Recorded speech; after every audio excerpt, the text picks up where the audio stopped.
So దేని గురించి అయితే చింతిస్తున్నావో దాని గురించి మీరేం చేయాలంటే, ప్రియమైన దేవుని బిడ్డలారా, ఆ చింత యావత్తు కూడా మీ మీద నుండి దేవుడి మీదకి వేసేయండి. ఎప్పుడైతే మీరు ఇలా చేస్తారో అప్పుడు ఏం జరిగిద్దంటే, మీ చింత యావత్తు కూడా, మీ భారం అంతా కూడా దేవుడి మీద మోపబడిద్ది. మీకేం కావాలో దేవుడికి తెలుసు కనుక మీకు కావలసినంత కూడా దేవుడు అనుగ్రహిస్తాడు.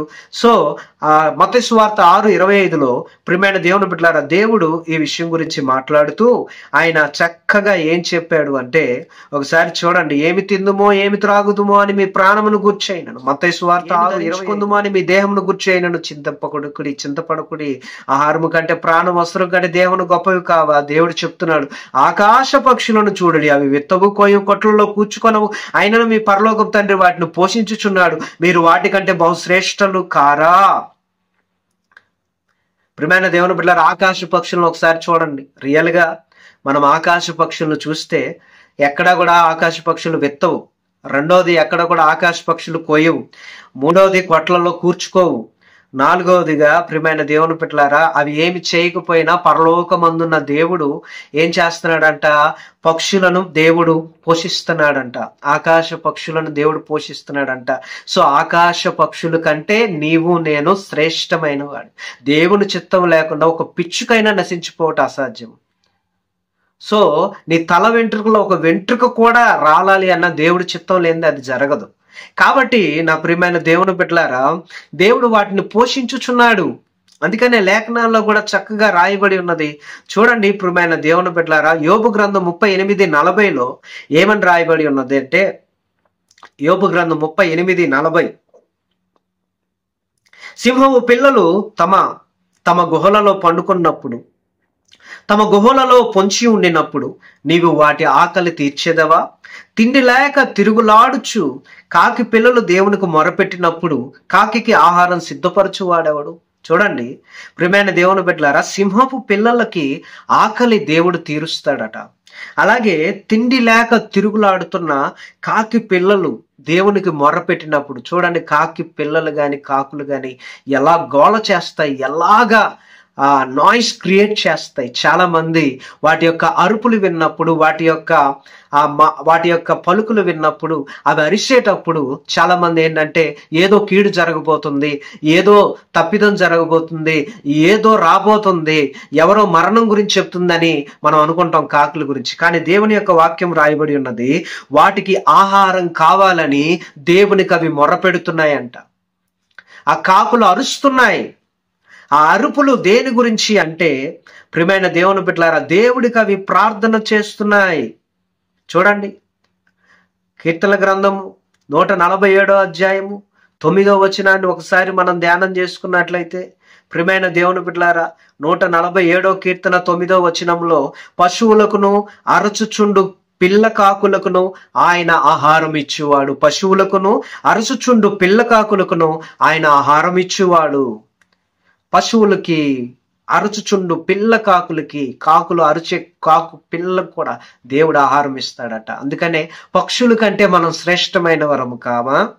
సో ఆకాశ పక్షులను పోషిస్తున్న దేవుడు, వాటి యొక్క ఆకలి తీరుస్తున్న దేవుడు, సింహం పిల్లల యొక్క ఆకలి తీరుస్తున్న దేవుడు, పశువుల యొక్క ఆకలి తీరుస్తున్న దేవుడు. ప్రియమైన దేవుని బిడ్డలారా, వాటి బ్రతుకు ఎంత, వాటి యొక్క జీవితకాలం ఎంత, వాటితో మనం పోల్చుకున్నట్లయితే వాటికంటే మనమే శ్రేష్టమైన వారము.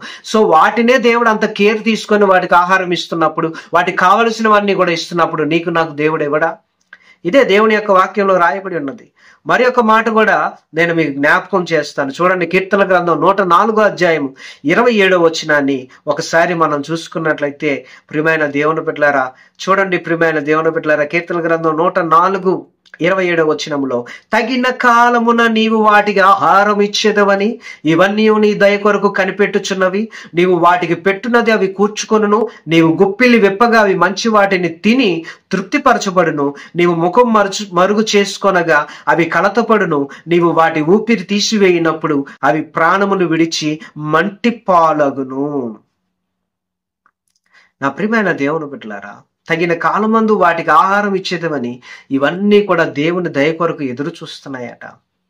దేవుడు గుప్పిలి విప్పి మంచి వాటిని వాటికి అనుగ్రహించి, ప్రియమైన దేవుని బిడ్డలారా, వాటి యొక్క ఆకలి దేవుడు తీరుస్తున్నాడు.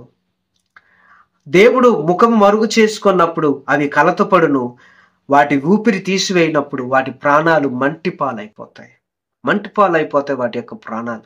దేవుని యొక్క వాక్యం చెప్తున్న మాట ఏమిటి అంటే, ఈ రోజున ఈ యొక్క వీడియోను చూస్తూ దేవుని యొక్క మాటలు వింటున్న నా ప్రియమైన సహోదరి సహోదరుడా, మీ చింత దేని గురించి ఈ రోజున? మీ చింత అంటే ఏమి తిందుమా, ఏమి త్రాగుదుమా, ఏమి ధరించుకుందుమా? అలాగనే మీ చింత దేని గురించి అంటే ఈ రోజున నా ప్రియమైన సహోదరి సహోదరులారా, ఈ వీడియో ద్వారా దేవుడు వందలాది వేలాది మందితో మాట్లాడతాడు అనుకుంటున్నాను. అయితే నా ప్రియమైన దేవుని బిడ్డలారా, వారిలో మీరు ఒకలుగా ఉన్నట్లయితే దేవుడు తెలియపరుస్తున్న మాట ఏమనగా, దేనిని గురించి కూడా చింతపడవద్దు. రేపటిని గురించి చింతపడవద్దు, ఆహారం గురించి చింతపడవద్దు, వస్త్రాల గురించి చింతపడవద్దు, నివాసం గురించి చింతపడవద్దు, డబ్బు కోసం చింతపడవచ్చు, పెళ్లి కాలేదని పెళ్లి గురించి చింతపడవద్దు, బిడ్డలు లేరని బిడ్డల గురించి చింతపడవద్దు. అలాగనే ప్రియమైన దేవుని బిడ్డలారా, మంచి ఇల్లు లేదని దాని గురించి చింతపడవద్దు, ఆరోగ్యం లేదని ఆరోగ్యం గురించి చింతపడవద్దు. మీకు ఏమి కావాలో మీ పరలోక తండ్రికి తెలుసు. మీరు కట్టాల్సిన ఈఎంఐల గురించి దేవుడికి తెలుసు, మీకు ఉన్న బాకీల గురించి దేవుడికి తెలుసు, ఈ రోజున మీ దగ్గర డబ్బులు లేవన్న విషయం దేవుడికి తెలుసు.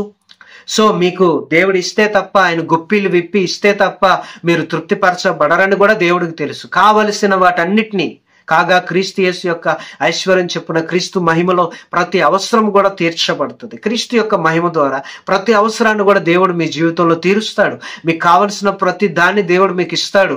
మీకు కావలసిన ప్రతి ఈవిని దేవుడు మీకు అనుగ్రహిస్తాడు. జ్యోతిర్మయుడగు పరలోకమందున్న దేవుని యొద్ద నుండి ప్రతి శ్రేష్టమైనది, ప్రతి మంచిది మన దగ్గరికి వస్తుంది. ఈ విషయాన్ని మీరు జ్ఞాపకం చేసుకోనండి. కాబట్టి చింతపడవద్దు, బాధపడవద్దు, ఆందోళన చెందవద్దు, దేని గురించి ఆలోచన చేయవద్దు. రేపటి గురించి దేవుడు రేపు చూసుకుంటాడంతే. దేవునికి స్తోత్రం. ఆలోచన చేయొద్దు. ఆహారం ఉందా లేదా దాని గురించి ఆలోచన చేయవద్దు. కాకోకముల ద్వారా ఉదయము అస్తమయమున దేవుడు ఏలియాను పోషించిన దేవుడు ఆకాశపు వాకిండ్లను విప్పి ఆకాశపుని తెరిచి ఆకాశంలోని దేవదూతలు తినే ఆహారాన్ని తన ప్రజలకు ఇచ్చి తృప్తిపరిచాడు. పూరేళ్లను రెక్కల గల పిట్టలను తీసుకుని వచ్చి తన ప్రజలకి ఆహారాన్ని ఇచ్చి పోషించిన దేవుడు. బండని చీల్చి రెండుగా చీల్చి ఆ బండ నుండి జీవజలాన్ని ఇచ్చి ఆహారాన్ని ఇచ్చిన దేవుడు మన దేవుడు. పోషించిన దేవుడు, పోషించే దేవుడు. కావలసిన వాటన్నిటిని కూడా దేవుడు అనుగ్రహిస్తాడు. దేని గురించి చింతపడవద్దు. ప్రతి ఒక్కటి కూడా దేవుణ్ణి అడగండి, ప్రభా నాకు ఇది కావాలి, నాకు ఇది చేయండి అని దేవుణ్ణి అడగండి. దేవుడు మీ పట్ల గొప్ప కార్యం చేస్తాడు. ఈ వీడియో ద్వారా, ఈ యొక్క మాటల ద్వారా దేవుడు మిమ్మల్ని ఆదరించి మీతో మాట్లాడాడని నేను అనుకుంటున్నాను. సో దేవుడు మీతో మాట్లాడి దేవుడు మీ జీవితాన్ని కదిలించినట్లయితే కామెంట్లో మీ ప్రార్థన అవసరతలు, మీ యొక్క ప్రార్థన అవసరతలు తెలియపరచండి. మీకేమైనా ప్రార్థన అవసరతలు ఉన్నట్లయితే నాకు ఫోన్ చేయండి, మీ కొరకు నేను ప్రార్థన చేస్తాను. స్క్రీన్ మీద కనపడుతున్న నెంబర్కి మీరు కాల్ చేయండి, మీ గురించి ప్రార్థన చేయబడుతుంది. అలాగనే మన ఛానల్ని సబ్స్క్రైబ్ చేసుకొని దేవుడు నాతో మాట్లాడాడని మీరు అనుకున్నట్లయితే ఈ మాట అనేకులకు తెలియపరచబడడానికి అనేకులు కూడా షేర్ చేయండి, అలాగే లైక్ చేయండి. ఒక చిన్న ప్రార్థన చేసుకొని ముగించుకుందాం. God bless you. చిన్న ప్రార్థన.